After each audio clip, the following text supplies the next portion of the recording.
This month on the World Sailing Show, the 52 Super Series launches into Season 10. Teenagers shine at the Kite Youth Worlds, and carbon fibre recycling in sport.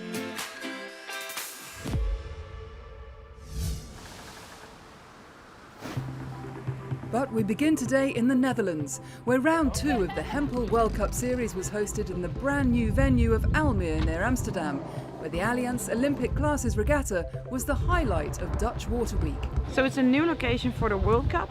We also had the Dutch Nationals last week here, also for the first time on this location, but we tried to make a bigger event, so we include all types of water sports to get a bigger crowd out there and get people familiar with sailing sport and water sports. We want a festival. We want people to get to know the sport, to get to know all the forms of water sport, all the different ways you can go onto the water. And I think it's a big showroom for water sports in the Netherlands. Bring it all together just in 1 week. The Netherlands was plainly aiming bigger than just hosting a World Cup round, but home results afloat were certainly helping to make the week the festival with a Dutch flavour. With 9 of the 10 Olympic classes racing, the Dutch cleaned up in the 49er classes, with Bart Lambria and Floris van der Werken winning the men's competition, while in the women's 49er FX, Odile van Aanholt and Annette Duets went back-to-back, having already won round 1 in Mallorca just a month earlier. We'd love to keep on winning. Yeah. I mean, that's the goal, but there's other really good sailors too, so we'll just keep training the best we can and then see what happens. Sailors like Odile and Annette are fast becoming the new standard bearers of Dutch sailing, which bodes well for the orange takeover of sailing events over the next 12 months. Yeah, we have a lot of events coming up. In about a month from now we have the Youth Worlds in The Hague. And next year we will have the big Worlds with all Olympic classes. So we will have around 1,400 sailors in The Hague, which is a great event to look forward to. And the World Cup, of course, will be back next year here in Almere. Back to the 2022 regatta, and the Dutch success continued, with Leila Vandermeer and Björn Bauer striking gold in the NACRA 17 class. After finishing 7th in Mallorca, this was a welcome display on home waters for the Dutch pair. Yeah, it was pretty extreme conditions. It was very short, steep job. So yeah, a mistake is in such a small thing. So yeah, we kept it upright. So. The Dutch organisers weren't only looking to favour their own with home advantage, but had worked hard to encourage an international fleet, including a big Asian contingent. They succeeded, with sailors from countries including Singapore, Malaysia, India and Japan. And Japan finished with 2 pairs in the top 5 in both the 470 class and in the women's IQ foil windsurfing, showing that their positive Olympic legacy continues. The medal race was really good for us because downwind are faster than another team. But the week was all about the Dutch Masters, and it was Annalou Lammerts who provided the finishing touches in the women's Formula Kite class. Yeah, I'm pumped. It was so tight and like all the time in the back, you know, they're like 10 meters behind me. We were going like 50 kilometers an hour or faster, and yeah, no room for mistakes. Amidst the excitement of Dutch Water Week, there was also the announcement that the new Olympic classes for Paris 2024 will be unchanged for Los Angeles 4 years later. So the kiteboarders are in for the long haul, and for the Dutch windsurfers, the IQ foil will also remain their weapon of choice. So a Dutch 1-2-3 podium lockout in the men's event in Almere was a very welcome sight.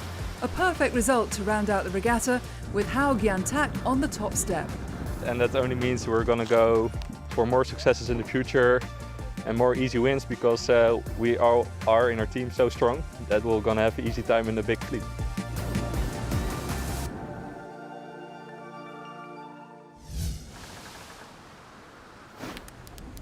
Having provided global leadership in creating lighter, faster, stronger boats, now World Sailing and the World Sailing Trust have joined forces with the IOC and other key federations to create the Carbon Fibre Circular Alliance, a groundbreaking sustainability initiative to show how carbon fibre can be reused and repurposed. Carbon fibre usage within sport is massive. When you compare it to other industries, it's actually the 3rd largest user currently, and it's projected to be the 2nd largest user fairly soon. it's used mainly for its strength and its lightness.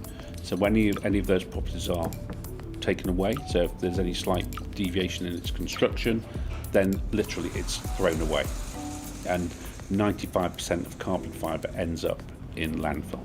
The project is to look at the circularity of carbon fibre in the sports industry. So taking a broken component, realigning those fibres and producing a line tape that can be used back into that same component. So imagine a bike frame or a tennis racket. When it breaks, you actually return it and get a discount on your new racket, which is made with reclaimed carbon fibre. Recycling really is a two-step process. We first chop the carbon fibre component in small bits. We then send that to a reclaimer where we get dry carbon fibres back, but it is a very fluffy material. And our process is a bit as a high-tech paper making process. We mix the carbon fibres in water and then we put that in our machine where we spray the carbon fibre mixture between parallel plates, and that aligns them in those gaps, ultimately creating a continuous tape of aligned short fibres. So if we can use something that has a much lower carbon footprint with the same properties in terms of performance, then I think consumers are going to start to purchase those products as a priority.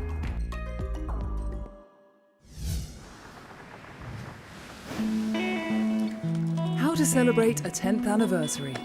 If you're the world's leading Grand Prix monohull circuit, it has to be the Abanca 52 Super Series Bayona Sailing Week. The first of 5 regattas, making up season 10 of the successful pinnacle in the sport. Really looking forward to competitive racing again. We've got 9 boats here on the start line. Looking forward to getting into the racing and then trying to get back up then to the top of the leaderboard. Man of the moment, Rolex World Sailor of the Year, Tom Slingsby, got the Super Series off to a flying start. Fresh from winning the Sail GP opener in Bermuda, the Aussie guided Team Phoenix to victory in the first of 9 races scheduled for the 5-day competition.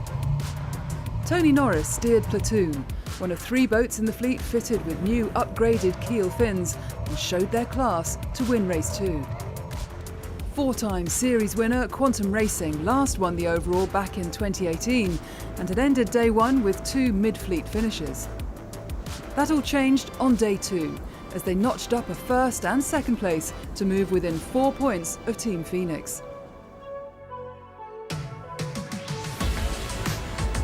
Lighter wins were the order of day 3.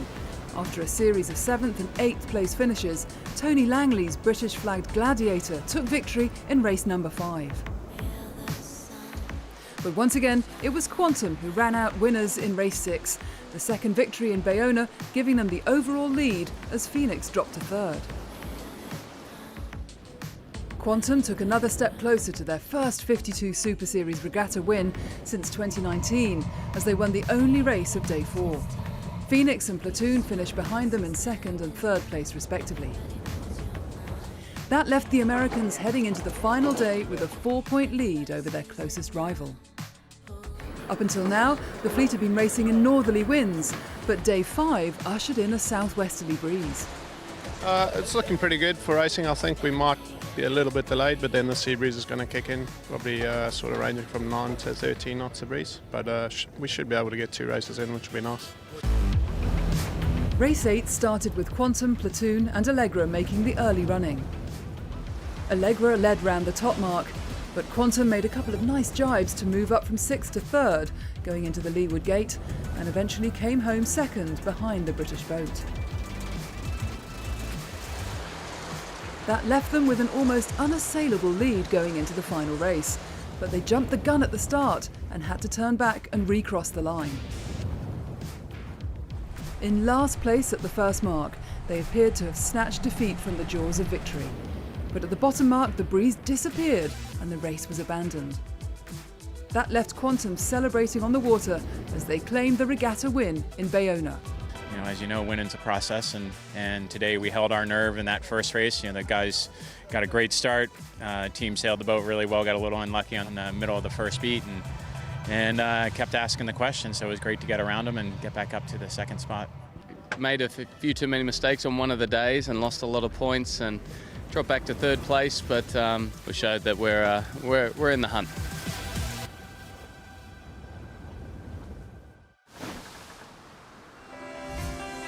Coming up in part 2, the Pro Sailing Tour kicks off in Corsica and the launch of the glittering Star Sailors League.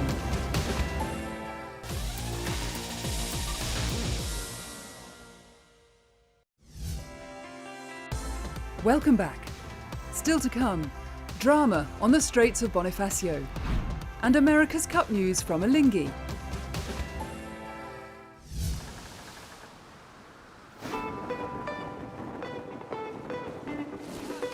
An exciting new format and 64 sailors on a single mission. 5 months after hosting the senior event, Torre Grande Sardinia was back in the headlines as host of the Formula Kite Youth Foil World Championships. It's important that the youngsters they learn about racing. It's the sailing rules, it's technique, it's the whole way that racing is working. The opening day of competition saw Singapore's defending champion Max Meider win all 4 heats in his half of the men's draw.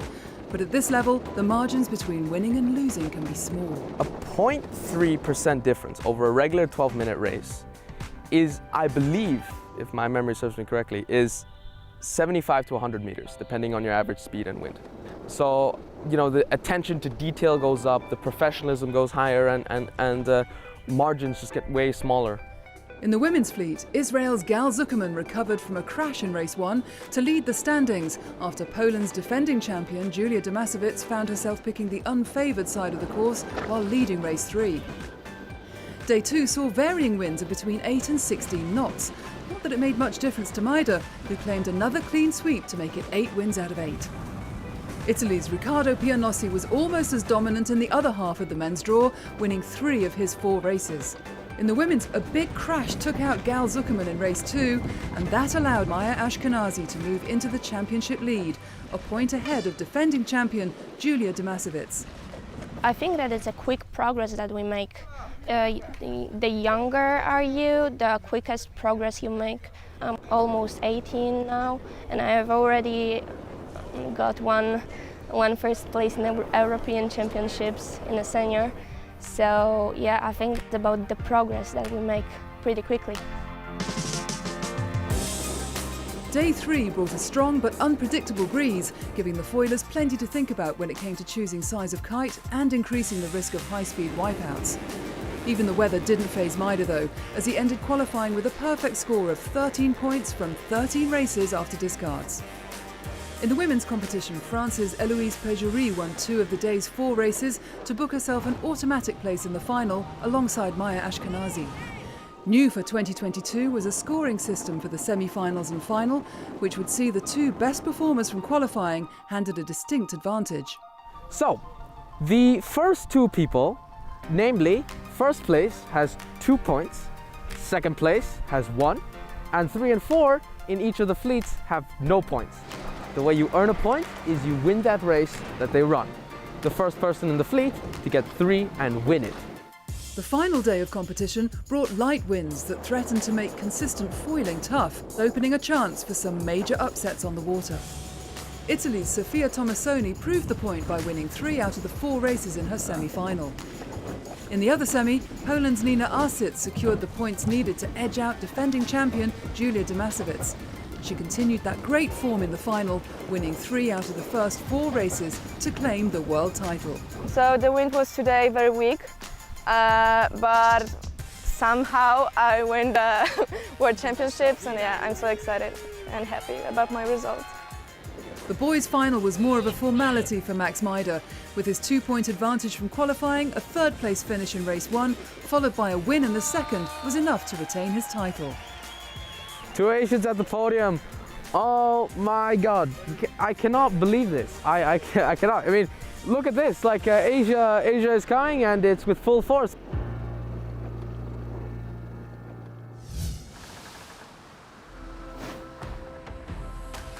The Pro Sailing Tour kicked off its 2nd season on the southern coast of Corsica, hosted by the port of Bonifacio. 7 Ocean 50-class trimarans, each crewed by 3 sailors, would battle it out over 5 rounds between May and July. The Straits of Bonifacio were the perfect setting for episode 1, which began with 7 inshore races held over 2 days. The series was bolstered by the entry of offshore specialist Eric Perron for 2022 aboard Comilfo, but it was reigning champion Sam Goodchild, the sole British skipper amongst an experienced fleet of French sailors, who'd be the one to beat.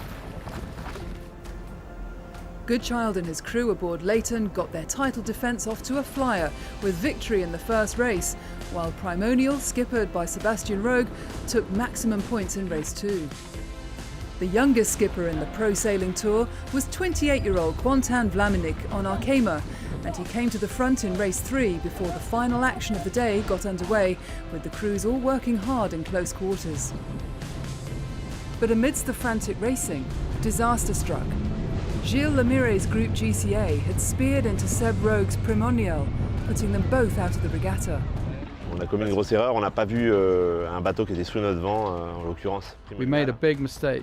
We didn't see the boat to leeward of us, in this case Primonial. And in trying to get away from Casio, which was to windward of us, we got into Primonial's float quite violently. We got stuck right in it. Assez violemment dans le flotteur de Primonial, alors on s'est encastré dedans. D'abord. Above all, I feel really sorry for Seb. I'm really sorry for what happened. Désolé de ce qui est arrivé. Just 5 boats competed on day 2, but the racing continued as fiercely as the day before.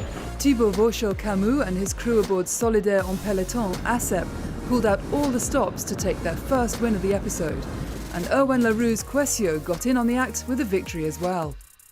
But with 2 second places and a win in the closing race of the inshore competition, it was Quentin Vlaminck who led the fleet on points, with the 24-hour race still to come. Attention pour le départ. 5, 4, 3, 2, 1, top! Et c'est un bon départ, bon départ. The planned offshore race would have taken the teams around the island of Corsica, but light winds meant the shortened 164-mile course took them west to the capital, Ajaccio, and back through the Straits of Bonifacio.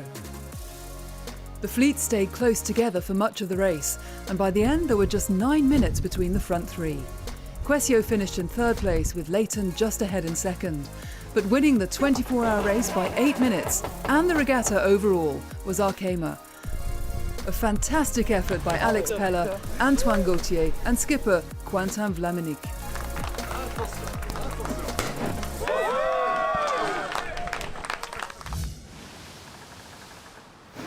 Stories from around the world now, and it's been a good few weeks for Arnaud Sarafagis. First, he skippered Alinghi Red Bull Racing to victory in the Riva Cup, comfortably winning the first event of this year's GC32 Racing Tour with 2 races to spare. Then the Swiss-flagged America's Cup team announced he will lead their key sailing squad, tasked with winning the most sought-after trophy in sailing. A mere 8 months in the making, Flying Nika has made its inaugural flight off the coast of Spain. Designed by Irishman Mark Mills, built at the King Marine shipyard in Valencia and skippered by owner Roberto Lacorte, the 60-foot longboat is the first full-foiling sailing yacht in the mini maxi class. Designed for racing in shorter offshore and coastal competitions, it features cantilevered T-foils and looks very much like the inshore speed machines of the America's Cup. It will sail with a crew of around 6. This year's Rolex Duralia got underway with the traditional San Remo-San Tropez event, followed by 3 days of coastal racing. Adriano Calvini's Itagentadu took honours in the San Remo race, while Maxi Jethu, owned by Peter Ogden, dominated in the IRC 0 class of the inshore event. The full story of the Rolex Duralia Classic coming next month. Finally, the Olympic Museum in Lausanne hosted a who's who of sailing to mark the official inauguration of the Star Sailors League. As well as celebrating the launch of the Gold Cup, the venue played host to grinding and hoisting competitions and an on-land sailing experience, courtesy of an Optimist and a laser fitted with high-tech simulators.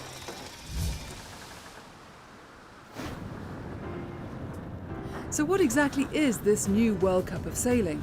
Simply put, it's a chance for 56 nations to battle it out for the right to be called Star Sailors League Gold Cup champion. The top 24 teams have been given an automatic place at the finals later this year, while the other 32 convened at Switzerland's Lake Neuchâtel for a qualifying series that produced some dramatic action. No. This is what we like. Split into 8 groups of 4, each group battled over 6 races to decide the top 2 teams to qualify for finals to be held in Bahrain in November. I think we will all come out firing. Yeah, I don't know, we're super keen to race. For us and for what I think the SSL Gold Cup represents, it's the start of a long adventures. The first of the 5 qualifying series saw 8 boats split across 2 fleets. Fleet 1 going right to the wire after Tahiti won the final day's opening race to leave everything to play for in the group decider. Having missed the start of the previous race, Bermuda executed a bold move off the start to leave their rivals treading water. In the chaos that ensued, Antigua made the best of their bad start to sail home behind Bermuda in 2nd place and finish top of the group. Tahiti's 3rd place ensured they collected enough points to secure the runners-up spot and with it, qualification for Bahrain. Great way to wrap up on a double points day. I'm super proud of the team and what they've achieved to this point. The last day's competition in the 2nd fleet saw a light breeze that would ultimately force the cancellation of the final race. Estonia and Ireland had dominated the group, but in race 4 it was Serbia who got the better start. Out on the water, there were some intense tacking duels, with Estonia finally moving into the lead. Behind them, the jury was very busy handing out numerous penalties. The leaders kept out of trouble to claim their 3rd victory on the water, and with it, qualification for Bahrain. Behind them, Ireland finished 3rd to claim the runners-up spot and their place in the finals. We hadn't sailed the boat together as one team, so it was really important to put a good team together, to know you arrived with a full 100% squad of Irish heroes in my book. Hong Kong didn't even make it to the start for the 2nd round of the qualifying series, leaving Slovenia, Lithuania and Ecuador to fight it out for the top 2 places in their group. Having won 2 of the first 3 races, Slovenia found themselves tacking behind early leaders Lithuania at the start of race 4. But it was Ecuador who gradually moved to the front. After leading for half the race, they made a fatal error that saw their spinnaker turn into a floating anchor. It was a mistake that would cost them dearly, leaving Slovenia to cross the line first to make it 3 wins out of 4. Another victory and 2nd place in the final 2 races left them comfortable group winners, with Lithuania pipping Ecuador by a point to join them for the trip to Bahrain.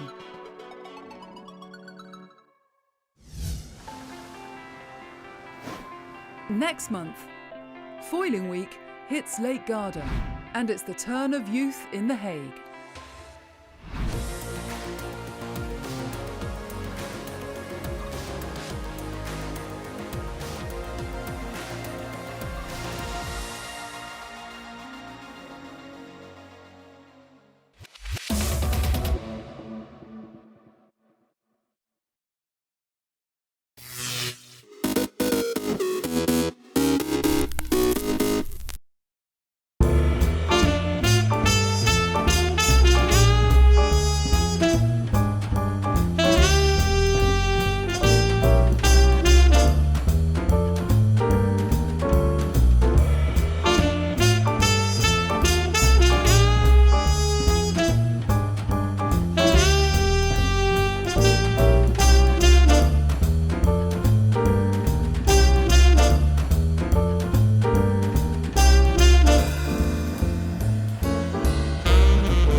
August 1st, 1966.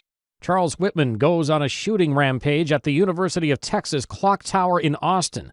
With a high-powered rifle, he kills 14 people and wounds nearly 36 others hours after murdering his wife and mother. The killing ends when police gunned down Whitman 90 minutes after the siege at the clock tower began. 1914. Europe's major powers take another fateful step into World War I as Germany declares war on Russia. 1936. Der 11. Olympiade neuer Zeitrechnung als eröffnet. Nazi Germany's dictator Adolf Hitler opens the Berlin Olympics. Hitler hopes to use the Games as a showcase for his ideology of racial superiority, but American athlete Jesse Owens shatters that dream by winning 4 gold medals. 1944.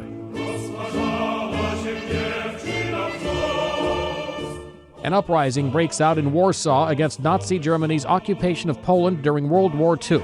The 2-month revolt takes place a year after a failed uprising by Warsaw's Jews to resist being sent to a Nazi death camp. 1819. Herman Melville, author of Moby Dick, The Tale of the Great White Whale, is born in New York City. And 1981. Ladies and gentlemen, rock and roll. MTV, the channel that put music videos on the pop culture map, debuts on cable. Are those guys the best? Today in history, August 1st, So Mike excited about Gracia, this The new Associated concept in Press. TV. We'll be doing for TV.